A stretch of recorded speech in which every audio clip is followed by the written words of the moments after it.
sak풍이 상올짜기를 핥히고 지나가며 외딴 산골의 살을 애는 듯한 추위를 몰고 왔다. 그 아래 평소에는 잔잔하던 한강은 이제 얼음 갑옷을 두껍게 껴입었고 몇몇 곳에서는 여전히 으르렁거리는 물살 때문에 하얀 거품이 일고 있었다. 강민주는 낡고 해진 외투를 단단히 여미고 두 부녀의 식사를 해결하기 위해 작은 물고기 덫을 놓곤 하던 강가를 착잡한 눈으로 바라보았다. 30대 중반의 이 호라비의 삶은 결코 쉽지 않았고 아내가 세상을 떠나 어린 딸 강소라를 남겨두고 간 이후로는 더욱 그러했다.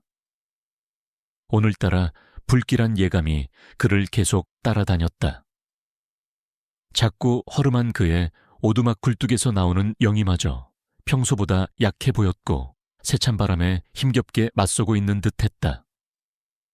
변변찮은 물고기를 들고 집으로 돌아가려던 바로 그 순간 바람소리에 거의 묻힐 뻔한 이상한 소리, 희미한 비명소리가 그의 발길을 멈추게 했다. 민주는 즉시 경계태세를 갖췄다. 이 험준한 상골에서 예기치 않은 소리는 종종 위험의 신호이기도 했다. 그는 딸 소라를 안전한 오두막에 남겨두고 조심스럽게 소리가 나는 방향으로 다가갔다. 강가였다. 얼음이 군데군데 깨져 있었고 살얼음이 낀 강물은 검은 속살을 드러내며 세차게 흐르고 있었다. 그리고 그곳에 그의 눈을 의심하게 만드는 광경이 펼쳐졌다. 한 여자가, 창백한 얼굴의 한 여자가 얼음 구멍에 빠져 허우적거리고 있었다. 여자는 이미 의식이 거의 없는 듯 보였고 간헐적으로 팔을 휘젓는 것이 전부였다. 이런 젠장 민주는 자신도 모르게 욕설을 내뱉었다. 망설일 시간이 없었다.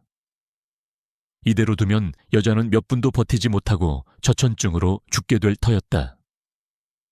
그는 재빨리 주변을 살폈지만 도움을 청할 만한 사람은 아무도 없었다. 오직 자신뿐이었다. 그는 외투를 벗어 던지고 신발을 걷어찼다. 얼음장 같은 강물에 뛰어드는 것은 자살 행위나 다름없었지만 그는 차마 눈앞에서 사람이 죽어가는 것을 보고만 있을 수는 없었다.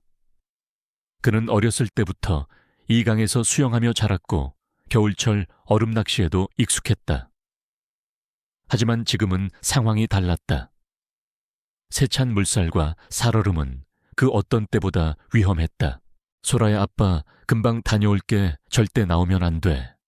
그는 오두막을 향해 소리치고는 망설임 없이 차가운 강물 속으로 몸을 던졌다. 온몸의 세포가 얼어붙는 듯한 극심한 고통이 그를 덮쳤다.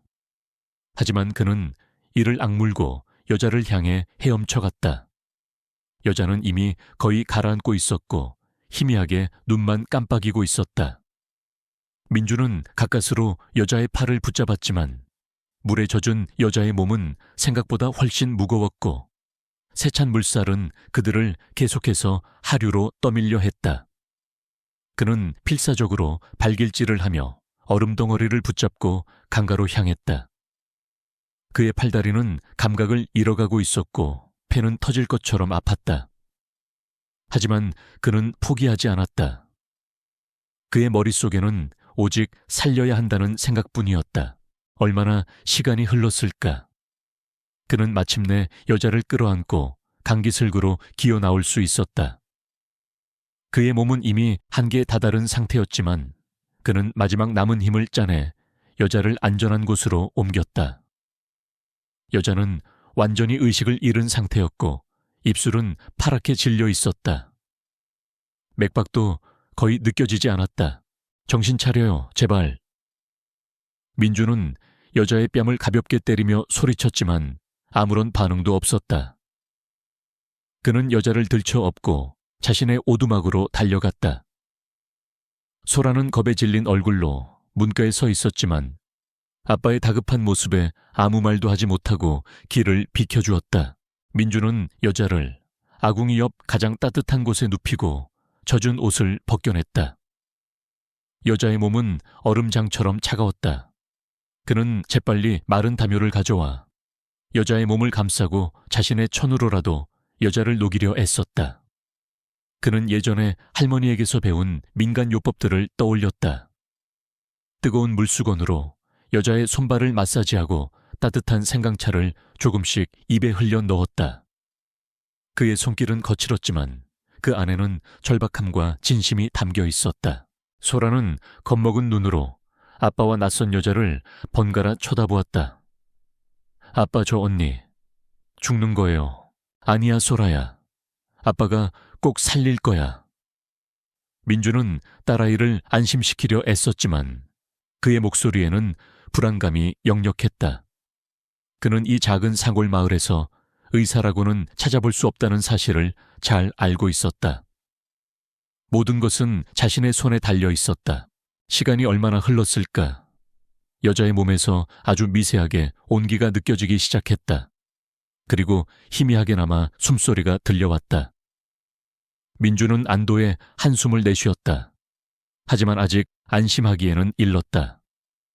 여자는 여전히 의식이 없었고 언제 다시 위기가 찾아올지 몰랐다. 그는 밤새도록 여자 곁을 지켰다. 아궁이에 장작을 계속해서 지폈고 주기적으로 여자의 상태를 확인했다. 여자의 옷가지 속에서는 아무런 신분증도 발견되지 않았다. 값비싸 보이는 옷차림과 고급스러운 장신구들은 그녀가 평범한 사람이 아님을 짐작하게 했지만 지금 그것은 중요한 문제가 아니었다. 일단 살리는 것이 우선이었다. 새벽녘이 되어서야 여자는 간신히 눈을 떴다. 그녀의 눈은 초점을 잃은 채 허공을 헤매었고 입술은 무언가를 말하려는 듯 달싹거렸지만 아무런 소리도 나오지 않았다. 그녀는 자신이 어디에 있는지 그리고 무슨 일이 있었는지 전혀 기억하지 못하는 듯 했다. 괜찮아요. 정신이 좀 들어요. 민준이 조심스럽게 물었다. 여자는 힘겹게 고개를 끄덕였지만 여전히 불안한 눈빛으로 주변을 두리번거렸다. 그녀의 기억은 마치 깨진 유리 조각처럼 산산이 흩어져 버린 것 같았다. 그리고 그 깨진 기억의 파편 속에는 자신을 향해 다가오던 검은 그림자와 얼음처럼 차가운 강물의 공포만이 남아 있었다. 그녀는 본능적으로 몸을 떨었다. 민주는 그런 그녀를 안쓰럽게 바라보았다. 그는 일단 여자가 안정을 되찾을 수 있도록 따뜻한 수프를 끓여주었다. 이 낯선 여자에게 과연 무슨 일이 있었던 것일까? 그리고 앞으로 그녀의 운명은 어떻게 될 것인가? 민준의 마음속에는 걱정과 함께 알 수 없는 호기심이 피어오르고 있었다. 그의 평온했던 산골 생활에 예기치 않은 폭풍이 몰아치기 시작한 것이다. 여자는 강민준의 오두막에서 며칠을 더 머물렀다. 민준과 그의 딸 소라의 극진한 간호 덕분에 그녀는 빠르게 기력을 회복했지만 기억은 여전히 돌아오지 않았다. 아니 어쩌면 돌아오지 않은 척하는 것일지도 몰랐다. 그녀는 자신의 이름조차 기억하지 못했고 자신이 왜 그 차가운 강물에 빠졌는지 어디서 왔는지 아무것도 설명하지 못했다. 그저 멍하니 창밖을 바라보거나 알 수 없는 공포에 휩싸여 몸을 떨곤 했다. 민주는 그녀에게 임시로 서연이라는 이름을 붙여주었다. 왠지 모르게 그녀의 맑고 슬픈 눈동자와 어울리는 이름이라고 생각했다. 민주는 서연의 정체에 대해 더 이상 캐묻지 않았다. 그는 그녀가 무언가를 숨기고 있거나 혹은 말 못할 사정이 있을 거라고 짐작했지만 섣불리 그녀의 상처를 건드리고 싶지 않았다. 지금 그녀에게 필요한 것은 안정이자 보살핌이라고 생각했다. 그는 매일 아침 일찍 일어나 서연을 위해 따뜻한 죽을 쑤었고 소라는 자신의 가장 아끼는 그림책을 가져와 서연에게 읽어주기도 했다. 비록 가난하고 누추한 오두막이었지만 그곳에는 도시의 화려함 속에서는 찾을 수 없는 따뜻한 인간미와 순수한 배려가 넘쳐 흘렀다. 서연은 조금씩 민준과 솔에게 마음을 열기 시작했다. 그녀는 민준의 투박하지만 진심 어린 보살핌에 감동했고 소라의 천진난만한 순수함에 위로를 받았다. 하지만 그녀의 마음속 깊은 곳에는 여전히 풀리지 않는 불안감과 정체를 알 수 없는 위협에 대한 공포가 자리 잡고 있었다. 밤마다 그녀는 악몽에 시달렸다. 자신을 향해 다가오는 검은 그림자 날카로운 비명, 그리고 얼음처럼 차가운 강물의 기억이 그녀를 괴롭혔다. 민주는 서연이 잠꼬대를 하거나 악몽에 시달릴 때마다 조용히 그녀의 곁을 지켜주었다. 그는 서연이 평범한 여자가 아니라는 것을 어렴풋이 느끼고 있었다. 그녀가 입고 있던 옷은 비록 강물에 젖어 손상되었지만 고급스러운 소재와 섬세한 디자인은 분명 값비싼 명품임에 틀림없었다. 그녀의 손목에 남아있던 희미한 자국은 고가의 시계를 착용했었음을 암시했고, 그녀의 말투나 몸짓에서는 자연스럽게 배어나오는 기품이 느껴졌다. 또한 그녀는 가끔씩 자신도 모르게 외국어를 중얼거리거나 경제 용어에 대해 해박한 지식을 드러내기도 했다. 서연 씨, 혹시 예전에 무슨 일을 했는지 기억나는 거 없어요? 민준이 어느 날 저녁 조심스럽게 물었다. 서연은 잠시 허공을 응시하더니 힘없이 고개를 저었다. 모르겠어요. 아무것도 기억나지 않아요. 머릿속이 하얗게 비어있는 것 같아요. 그녀의 눈빛에는 깊은 슬픔과 절망감이 어려 있었다. 민주는 더 이상 묻지 않았다. 하지만 그의 마음속에는 의심과 호기심이 점점 더 커져갔다. 그녀는 누구일까? 왜 이 외딴 산골 강물에 빠져 있었을까? 그리고 그녀를 위협하는 존재는 과연 누구일까? 그러던 어느 날 민준이 잠시 장작을 패러 나간 사이 소라가 서연에게 그림을 그려달라고 졸랐다. 서연은 처음에는 망설였지만 소라의 간절한 눈빛에 못 이겨 연필을 잡았다. 그리고 자신도 모르게 능숙한 솜씨로 복잡한 건물 설계도와 유사한 그림을 그리기 시작했다. 그녀의 손놀림은 거침없었고 그림 속에는 전문적인 지식이 없이는 표현할 수 없는 디테일들이 담겨 있었다. 소라는 그저 신기한 듯 바라보았지만 잠시 후 돌아온 민주는 그 그림을 보고 깜짝 놀랐다. 서연 씨, 이 그림 직접 그린 거예요. 서연은 자신이 그린 그림을 보고 스스로도 놀란 듯 했다. 네, 그냥 손이 가는 대로 그렸는데 민주는 그 그림에서 무언가 중요한 단서를 발견한 듯한 예감이 들었다. 그는 예전에 도시에서 건설 현장 인부로 일했던 경험이 있었고 그때 어깨너머로 보았던 설계도면과 서연의 그림이 매우 유사하다는 것을 알아차렸다. 그녀는 어쩌면 건축가나 혹은 그와 관련된 일을 했던 사람이 아닐까. 며칠 후 민주는 읍내에 나갈 일이 생겼다. 그는 서연에게 필요한 약과 옷가지를 사다 줄 생각이었다. 그리고 혹시나 하는 마음에 그는 서연이 강물에 빠졌을 때 입고 있던 옷가지 중에서 비교적 상태가 양호한 스카프 조각을 몰래 챙겼다. 그 스카프에는 아주 작게 새겨진 로고가 있었는데 민주는 그것이 무엇을 의미하는지 알 수 없었다. 읍내에서 그는 우연히 젊은 시절 잠시 함께 일했던 친구를 만났다. 그 친구는 지금 서울에서 작은 패션 잡화점을 운영하고 있었다. 민주는 그에게 스카프 조각을 보여주며 혹시 이 로고에 대해 아는지 물었다. 친구는 스카프 조각을 유심히 살펴보더니 눈을 동그랗게 떴다. 민준아, 너 이 스카프 어디서 났어? 이거 보통 물건이 아닌데 이 로고 프랑스 명품 브랜드 V사의 한정판 에디션에만 들어가는 거야. 이거 한 장에 수백만 원은 좋게 할걸. 민주는 친구의 말에 큰 충격을 받았다. 수백만 원짜리 스카프라니. 서연은 그가 상상했던 것보다 훨씬 더 대단한 사람이었던 것이다. 그의 마음은 더욱 복잡해졌다. 그녀의 정체에 대한 궁금증과 함께 그녀를 둘러싼 위험에 대한 불안감도 커져만 갔다. 오두막으로 돌아온 민주는 서연에게 아무 말도 하지 않았다. 하지만 그의 눈빛은 이전과는 조금 달라져 있었다. 그는 서연을 더욱 세심하게 관찰하기 시작했고 그녀의 작은 행동 하나하나에서도 무언가를 읽어내려 애썼다. 그러던 어느 밤 서연은 또다시 끔찍한 악몽에 시달렸다. 그녀는 비명을 지르며 잠에서 깨어났고 온몸은 식은땀으로 흠뻑 젖어 있었다. 민준이 급히 달려와 그녀를 진정시켰다. 괜찮아요, 서연 씨. 꿈이었어요. 아무 일도 없어요. 서연은 공포에 질린 눈으로 민준을 바라보며 흐느꼈다. 그들이 나를 쫓아오고 있어요. 나를 죽이려고 해요. 그녀는 자신도 모르게 마음속 깊이 숨겨왔던 공포를 토해냈다. 비록 기억은 온전치 않았지만 그녀의 몸은 그 끔찍했던 순간을 기억하고 있었다. 누가요? 누가 서연 씨를 쫓아온다는 거예요? 민준이 다급하게 물었다. 하지만 서연은 다시 입을 다물어 버렸다. 그녀는 공포와 혼란 속에서 더 이상 아무 말도 하지 못했다. 민준은 깊은 한숨을 내쉬었다. 서연의 비밀은 생각보다 훨씬 더 어둡고 위험한 것임에 틀림없었다.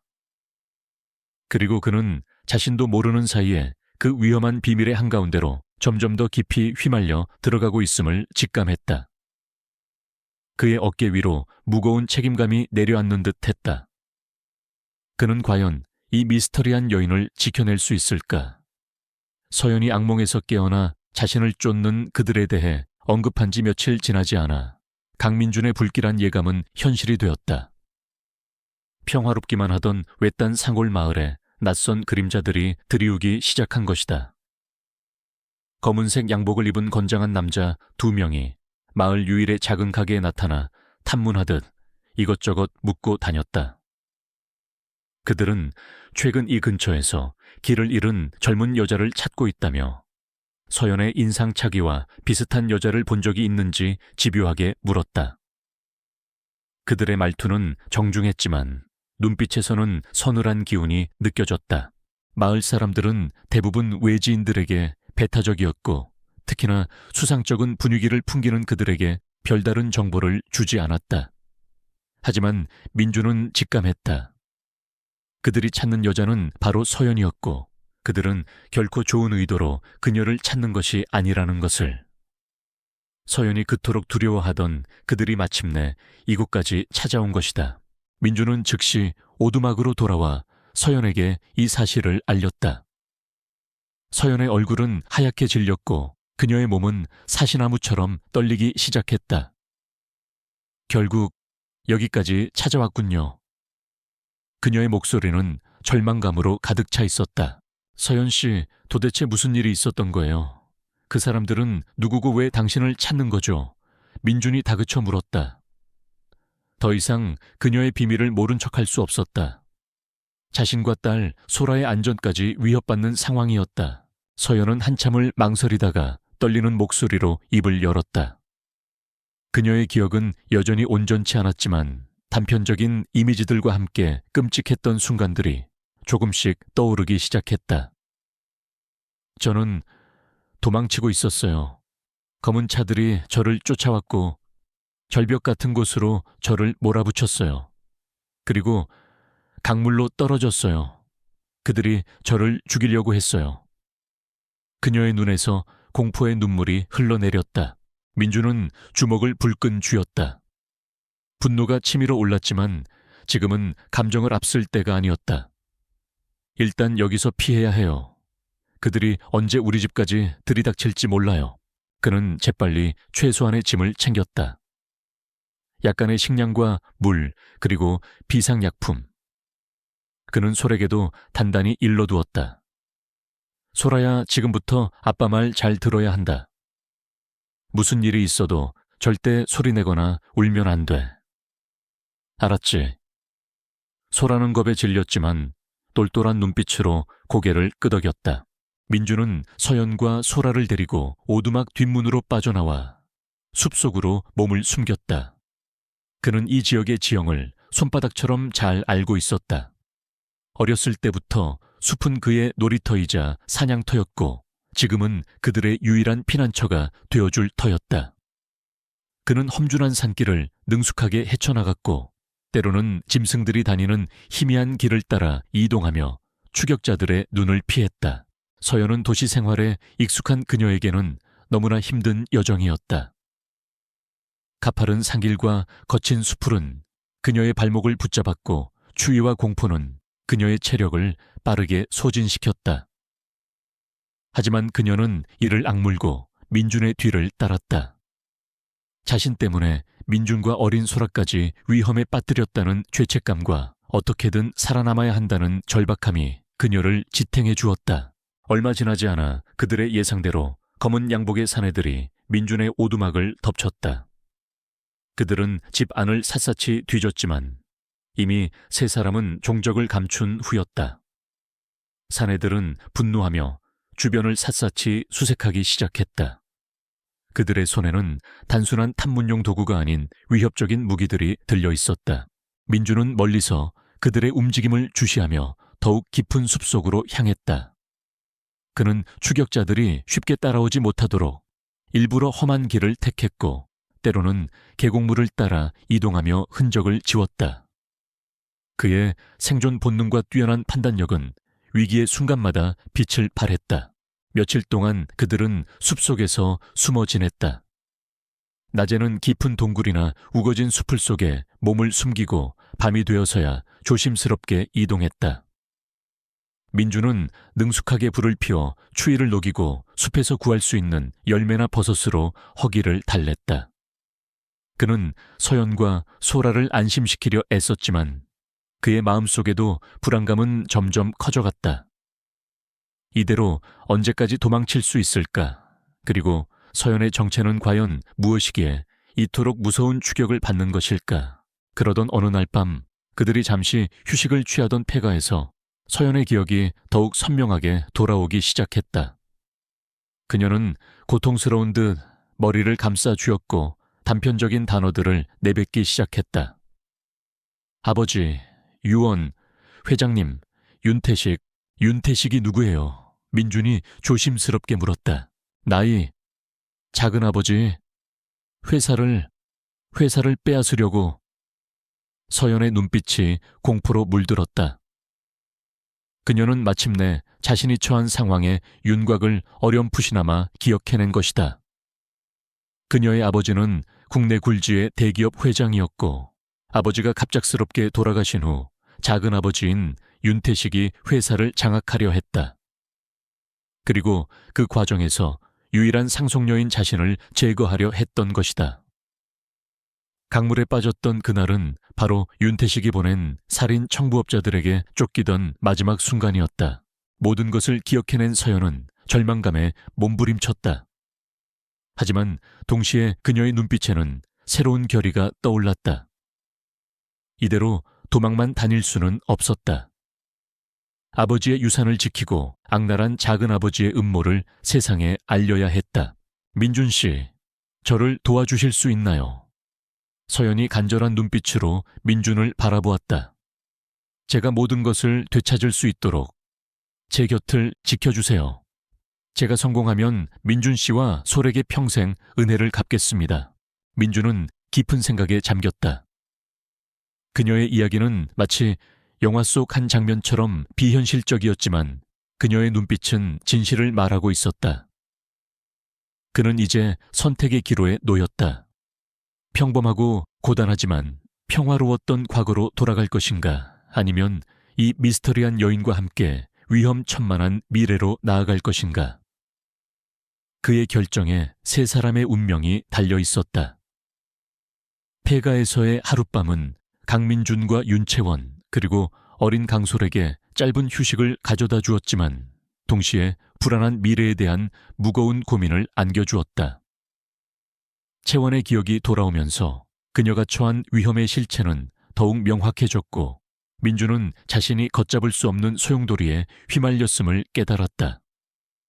날이 밝자 그들은 다시 길을 나섰다. 추격자들의 포위망은 점점 좁혀오고 있었고 더 이상 숲속에만 머무를 수는 없었다. 그들은 인적이 드문 산길을 따라 며칠을 더 걸었고 마침내 민준의 오랜 친구가 운영하는 외딴 산장에 도착할 수 있었다. 산장 주인은 민준의 갑작스러운 방문에 놀랐지만 그의 어려운 사정을 듣고는 두말 없이 그들을 받아주었다. 따뜻한 음식과 안전한 잠자리는 지쳐있던 그들에게 잠시나마 위안을 주었다. 그날 밤 소라가 잠든 것을 확인한 후 채원은 민준에게 자신의 모든 이야기를 털어놓았다.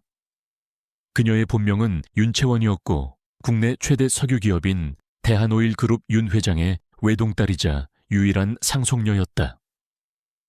존경받는 기업가였던 아버지는 몇 달 전 갑작스러운 심장마비로 세상을 떠났고 그 이후 작은 아버지인 윤태식 부회장이 회장 대행으로서 회사를 장악하기 시작했다.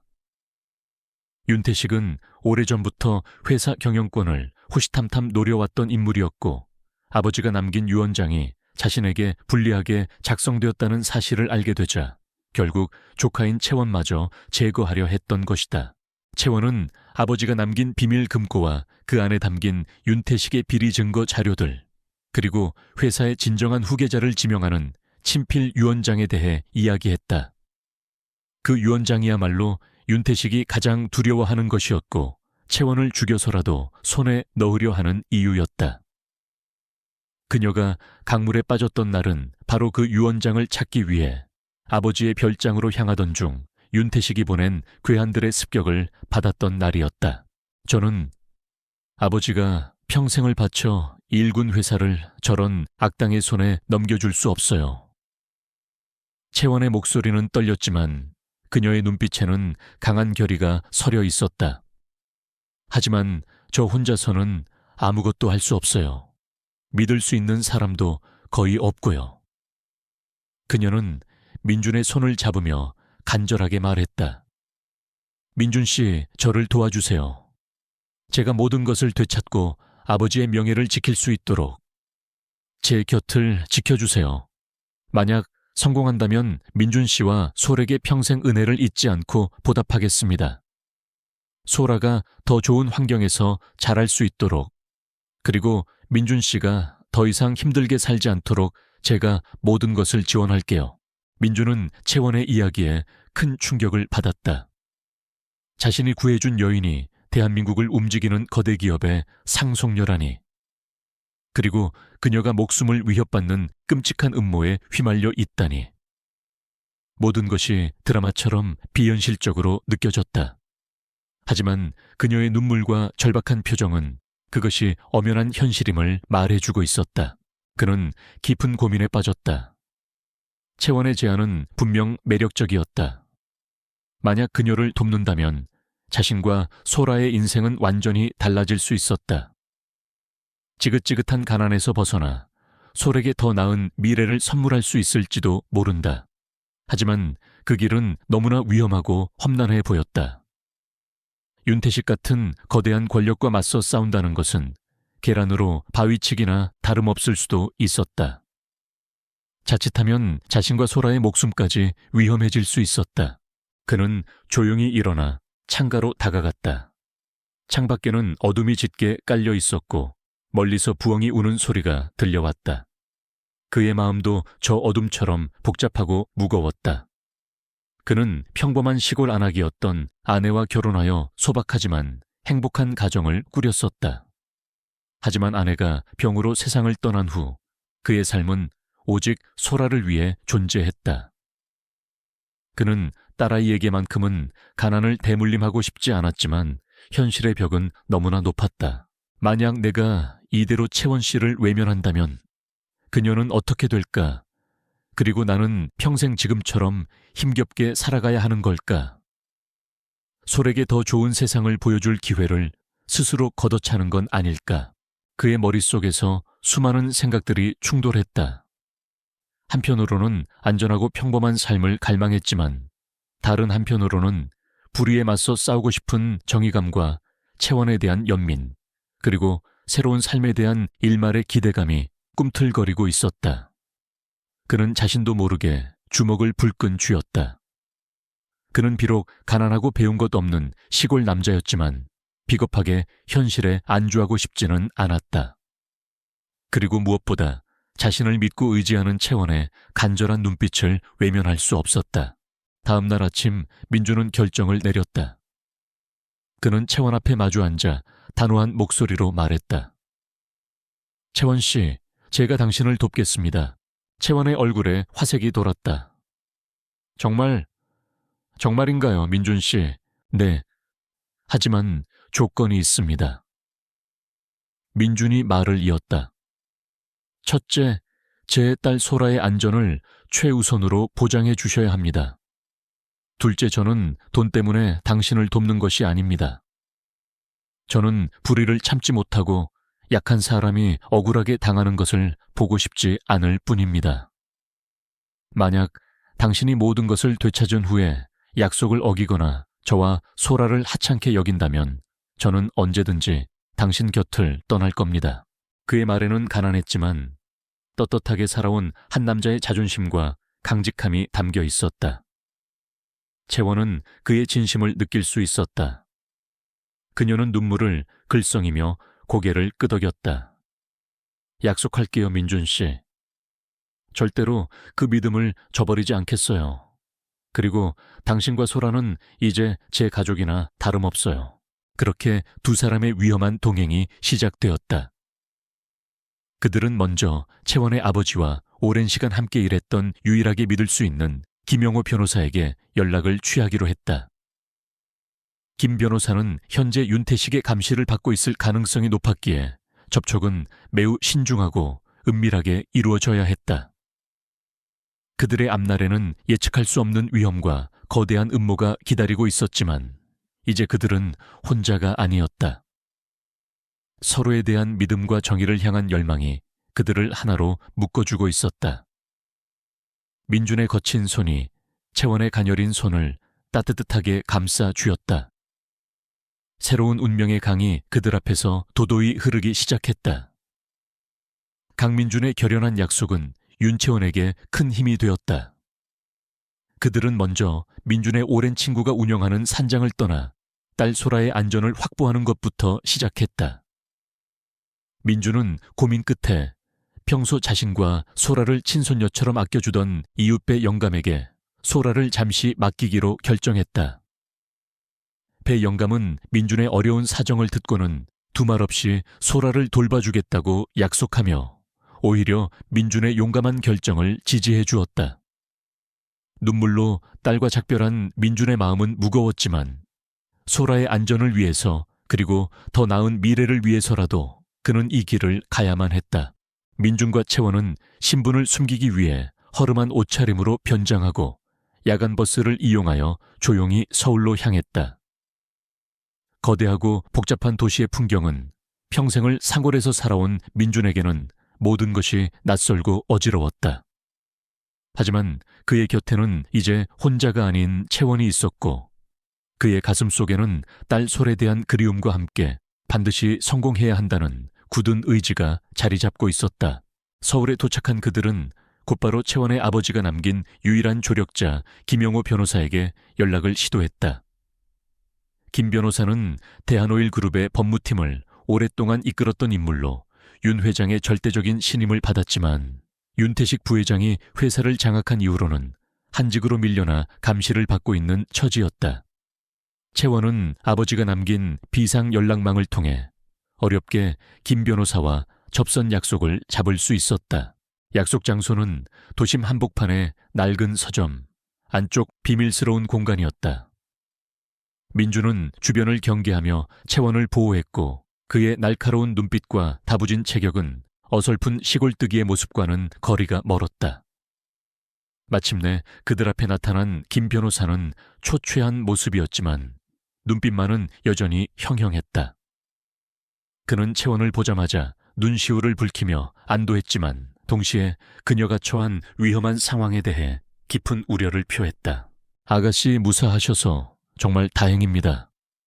회장님께서 돌아가시기 전에 아가씨를 꼭 지켜달라고 신신당부하셨는데 제가 힘이 부족하여 김 변호사는 말을 잇지 못했다. 아니에요, 변호사님. 지금까지 저를 위해 애써주신 것만으로도 감사합니다. 채원이 그의 손을 잡으며 말했다. 이제부터가 시작이에요. 아버지의 유언을 받들고 윤태식 숙부의 검은 속셈을 세상에 알려야 해요. 김 변호사는 민준을 물끄러미 바라보았다. 그의 허름한 옷차림과 투박한 말투는 영락없는 시골 사람이었지만 채원을 바라보는 그의 눈빛에서는 깊은 신뢰와 헌신이 느껴졌다. 이분은 제 생명의 은인이자 이제 저와 함께 싸워주실 분이에요. 강민준 씨라고 합니다. 채원이 민준을 소개했다. 김 변호사는 민준에게 정중하게 고개를 숙였다. 강민준 씨 아가씨를 구해주셔서 정말 감사합니다. 앞으로 험난한 길이 되겠지만 부디 아가씨를 잘 부탁드립니다. 그날부터 민준은 채원의 그림자 같은 존재가 되었다. 그는 채원이 머무는 안전가옥 주변을 철저히 경비했고 그녀가 외부 활동을 할 때마다 한시도 긴장을 늦추지 않고 그녀를 보호했다. 그의 뛰어난 상황, 판단력과 위기 대처 능력은 여러 차례 그들을 위험에서 구해냈다. 한 번은 윤태식의 사주를 받은 괴한들이 그들의 은신처를 급습하려 했을 때 민주는 미리 설치해둔 함정과 지형지물을 이용하여 그들을 따돌리고 채원을 안전하게 대피시켰다. 그의 용맹함과 지혜는 김 변호사조차 혀를 내두를 정도였다. 하지만 도시 생활과 상류층의 세계는 민준에게 여전히 낯설고 불편했다. 그는 값비싼 레스토랑에 복잡한 식사 예절에도 어색해했고 세련된 사람들의 위선적인 대화에도 적응하기 힘들었다. 때로는 채원을 돕기 위해 나선 다른 사람들로부터 노골적인 무시와 차별을 받기도 했다. 그들은 민준의 촌스러운 외모와 어눌한 말투만을 보고 그를 얕잡아 보거나 채원의 발목을 잡는 존재로 여기기도 했다. 채원 아가씨, 저런 사람을 어떻게 믿고 곁에 두시는 겁니까? 중요한 일을 앞두고 있는데 오히려 방해만 될 뿐입니다. 한때 윤 회장의 측근이었지만 지금은 윤태식에게 등을 돌리고 채원을 돕기로 한 한 기업인이 민준 앞에서 대놓고 불쾌감을 드러냈다. 채원은 그럴 때마다 단호하게 민준을 변호했다. 이분은 제 목숨을 구해준 은인일 뿐만 아니라 제가 가장 신뢰하는 사람입니다. 겉모습만 보고 사람을 판단하지 마십시오. 강민준 씨의 진정한 가치를 모르는 것은 당신들입니다. 민준은 그런 채원의 모습에 고마움을 느꼈지만 동시에 자신의 처지에 대한 자괴감도 느꼈다. 그는 자신이 채원에게 어울리지 않는 존재라고 생각했고 언젠가는 그녀의 곁을 떠나야 할지도 모른다는 불안감에 휩싸이기도 했다. 하지만 그는 결코 약한 모습을 보이려 하지 않았다. 그는 매일 밤낮으로 격투 기술을 연마하고 도시 지리를 익히고 김 변호사로부터 법률 지식과 기업 경영에 대한 기본적인 내용들을 배우며 스스로를 단련했다. 그는 채원에게 짐이 되는 존재가 아니라 진정으로 그녀에게 힘이 되어주는 존재가 되고 싶었다. 시간이 흐르면서 민준의 진심과 능력은 조금씩 주변 사람들에게도 인정받기 시작했다. 그는 더 이상 어리숙한 시골뜨기가 아니었다. 그의 눈빛에는 자신감이 넘쳤고 그의 행동에는 절도가 있었다. 그는 채원의 가장 든든한 방패이자 가장 날카로운 창이 되어가고 있었다. 그리고 그와 채원 사이에는 단순한 은혜와 보답의 관계를 넘어선 끈끈한 동지애와 미묘한 감정들이 싹트기 시작했다. 낯선 도시, 위험한 적들, 그리고 예측할 수 없는 미래 속에서 그들은 서로에게 유일한 의지처이자 희망이 되어가고 있었다. 그들의 싸움은 이제 막 봉에대 오르기 시작한 참이었다. 시간이 흐를수록 윤채원과 강민준, 그리고 김용호 변호사를 중심으로 한 비밀팀의 움직임은 더욱 기민하고 대담해졌다. 그들은 윤태식 부회장과 안 실장의 검은 제국을 무너뜨릴 결정적인 증거를 찾기 위해 밤낮을 가리지 않고 움직였다. 채원은 아버지가 남긴 단서들을 토대로 비밀 금고의 위치를 추적했고 민주는 자신의 뛰어난 잠입 능력과 위기 대처 능력을 발휘하여 위험한 상황들을 헤쳐나갔다. 김 변호사는 법률적인 검토와 함께 과거 윤 회장 시절에 충성스러운 인물들을 규합하여 보이지 않는 지원 세력을 구축했다. 그들의 첫 번째 목표는 윤태식이 대한오일 그룹의 자금을 어떻게 빼돌리고 있는지를 증명할 회계장부나 내부 거래 자료를 확보하는 것이었다. 채원은 아버지가 생전에 윤태식의 전횡을 의심하며 개인적으로 수집해온 자료들이 별장의 비밀 공간에 숨겨져 있을 것이라고 추측했다. 하지만 그 별장은 현재 윤태식의 수하들에 의해 철저히 감시되고 있었다. 민주는 예음을 틈타 홀로 별장에 잠입하는 위험한 임무를 자처했다. 그는 마치 한 마리의 흑표범처럼 감시망을 뚫고 별장 내부에 진입했고 채원이 알려준 단서들을 조합하여 마침내 비밀 공간을 찾아냈다. 그곳에는 윤태식이 지난 몇 년간 저질러온 배임 횡령, 불법 자금 조성 등의 증거들이 담긴 하드디스크와 비밀 장부들이 숨겨져 있었다. 민준이 이 자료들을 가지고 무사히 빠져나오는 과정은 한편의 첩보 영화처럼 긴박했지만 그의 침착함과 용기는 또 한 번 빛을 발했다. 결정적인 증거를 손에 넣었지만 윤태식의 방역 또한 만만치 않았다. 그는 채원과 민준의 존재를 눈치채고 안 실장에게 그들을 무슨 수를 써서라도 제거하라고 지시했다. 안 실장은 더욱 악랄하고 잔인한 방법으로 그들을 압박해왔다. 때로는 교통사고로 위장한 암살 시도가 있었고 때로는 민준의 딸 소라를 납치하려는 비열한 협박도 서슴지 않았다. 하지만 민준은 결코 물러서지 않았다. 그는 채원을 보호하는 동시에 소라의 안전까지 확보하기 위해 필사적으로 싸웠다. 그의 용맹함과 헌신적인 모습은 채원에게 깊은 감동과 함께 뜨거운 연정을 느끼게 했다. 그녀는 더 이상 민준을 단순한 경호원이나 조력자로 생각하지 않았다. 그는 그녀의 삶에서 없어서는 안 될 존재, 그녀의 마음을 사로잡은 유일한 남자가 되어가고 있었다. 마침내 모든 준비가 끝났다고 판단한 채원은 대한오일 그룹의 임시 주주총회 소집을 요구했다. 그녀는 이 자리에서 윤태식의 모든 비리를 폭로하고 아버지의 진정한 유지를 받들어 그룹의 정상화를 선언할 계획이었다. 주주총회 당일 대한오일 본사 강당에는 긴장감이 감돌았다. 수많은 주주들과 기자들, 그리고 그룹의 임직원들이 숨죽이며 상황을 지켜보고 있었다.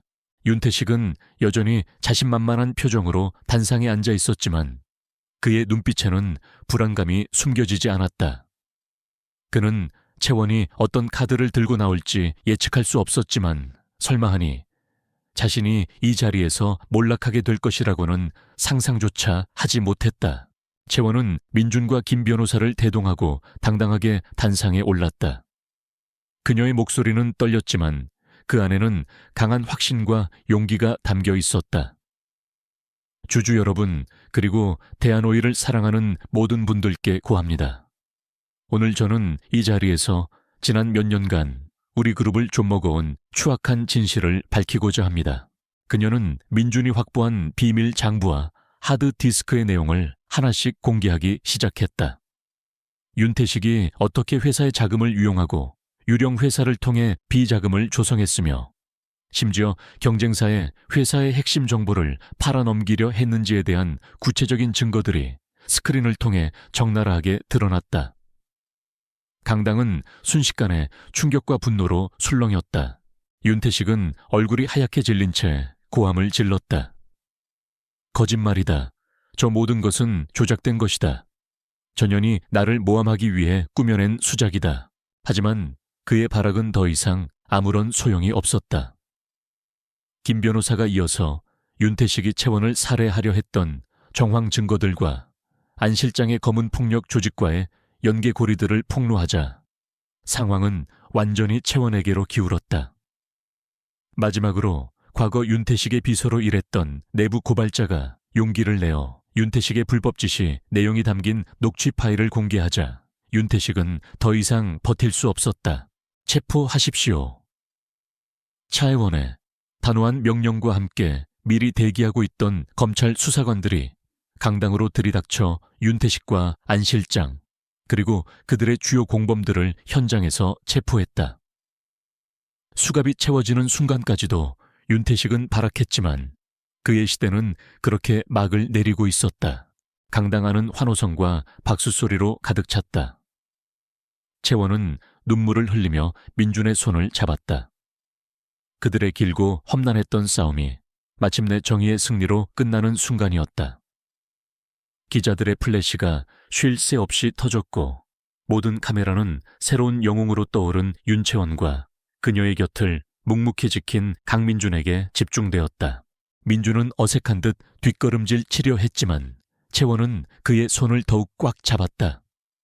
민준 씨, 당신이 없었다면 오늘의 저는 없었을 거예요. 당신이야말로 진정한 영웅이에요. 그녀의 눈빛에는 존경과 사랑이 가득 담겨 있었다. 그 순간 민준은 더 이상 가난하고 초라한 시골의 호라비가 아니었다. 그는 불의에 맞서 싸워 이긴 용감한 전사였고 한 여인의 운명을 바꾼 기적의 사나이였다. 그의 가슴 속에는 벅찬 감동과 함께 새로운 삶에 대한 기대감이 파도처럼 밀려오고 있었다. 그의 인생 2막이 이제 막 화려하게 펼쳐지려는 참이었다. 윤태식 부회장과 그의 일당이 몰락한 후 대한오일 그룹은 윤채원 회장의 지휘 아래 대대적인 개혁의 바람을 맞이했다. 채원은 아버지의 유지를 받들어 윤리 경영과 투명 경영을 최우선 가치로 내세웠고 과거 윤태식 시절의 부정부패에 연루된 임직원들을 과감히 정리했다. 그 과정에서 일부 기득권 세력의 반발도 있었지만 그녀는 흔들리지 않았다. 그녀의 곁에는 든든한 조력자인 강민준과 김영호 변호사, 그리고 그녀를 지지하는 수많은 임직원과 주주들이 있었다. 강민준은 채원의 가장 가까운 곳에서 그녀를 보조하며 그룹의 안정화에 크게 기여했다. 그는 공식적인 직함이나 권력을 원하지 않았지만 채원은 그에게 그룹 전체의 보안 시스템을 책임지는 중책과 함께 아버지 때부터 운영해온 공익재단의 운영을 맡겼다. 민준은 자신의 능력을 10분 발휘하여 그룹의 보안을 철통같이 강화했고 재단을 통해서는 과거 자신처럼 어렵고 소외된 이웃들을 돕는 일에 헌신했다. 그의 진솔하고 따뜻한 리더십은 많은 사람들에게 감동을 주었고 그는 대한오일 그룹 내에서 숨은 영웅으로 불리며 존경받았다. 무엇보다 민준에게 가장 큰 기쁨은 딸 소라와의 재회였다.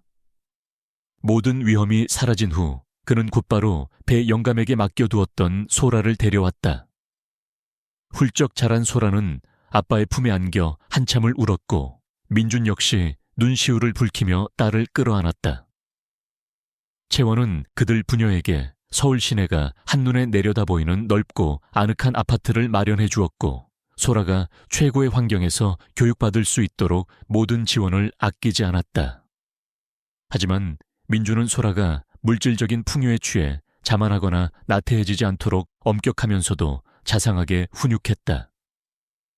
그는 소라에게 늘 감사하는 마음과 이웃을 사랑하는 마음을 잊지 말라고 가르쳤다.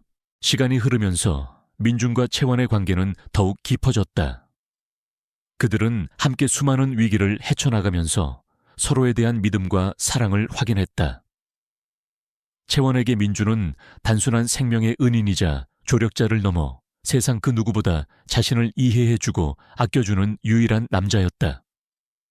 그녀는 화려한 상류층의 세계에서는 결코 찾아볼 수 없었던 민준의 순수함과 강직함, 그리고 따뜻한 마음에 깊이 매료되었다. 민준 역시 자신을 전적으로 신뢰하고 의지하는 채원의 모습에서 진정한 사랑을 느꼈다. 그는 채원의 강인함 속에 숨겨진 여린 마음을 보았고 그녀의 외로움을 감싸 안아주고 싶었다. 어느덧 시간이 흘러 대한오일 그룹은 채원의 리더십 아래 눈부신 성장을 거듭했고 그녀는 대한민국을 대표하는 존경받는 여성 기업가로 우뚝 섰다. 그리고 그녀의 곁에는 언제나처럼 묵묵히 그녀를 지지하고 응원하는 민준이 있었다. 그들의 사랑은 화려하지는 않았지만 그 어떤 보석보다도 단단하고 아름답게 빛나고 있었다. 따스한 봄날의 주말 오후 민준과 채원 그리고 소라는 한강공원에서 자전거를 타고 있었다.